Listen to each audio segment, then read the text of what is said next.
बिहार विधानसभा चुनाव में इस बार एनडीए और महागठबंधन के अलावा जन स्वराज के प्रशांत किशोर भी ताल ठोक रहे हैं। प्रशांत किशोर लगातार दावा कर रहे हैं कि इस बार बिहार में उनकी पार्टी की सरकार बनेगी। अपनी सभा में प्रशांत किशोर पूर्व उप मुख्यमंत्री और आरजेडी नेता तेजस्वी यादव पर भी हमलावर हैं।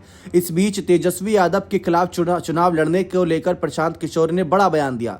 समाचार चैनल मीडिया से खास बातचीत करते हुए प्रशांत किशोर ने कहा कि लोग चाहते हैं कि मैं राघोपुर से चुनाव लड़ूं। इसके बाद पत्रकार ने उनसे पूछा कि क्या आप चुनाव लड़ेंगे।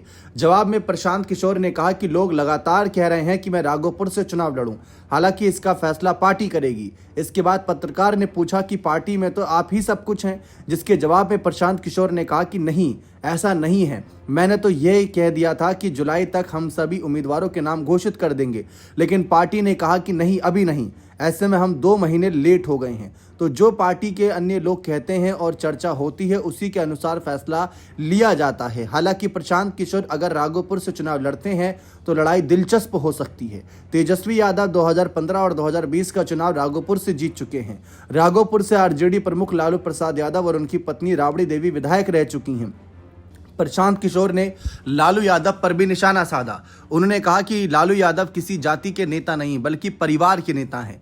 उन्होंने कहा कि अगर वह यादवों के नेता होते तो क्या परिवार के बाहर किसी अन्य यादव को आगे नहीं बढ़ाते, लेकिन वह किसको आगे बढ़ाना चाह रहे हैं? अपने बेटे को, यानी राजा का बेटा ही राजा बनेगा।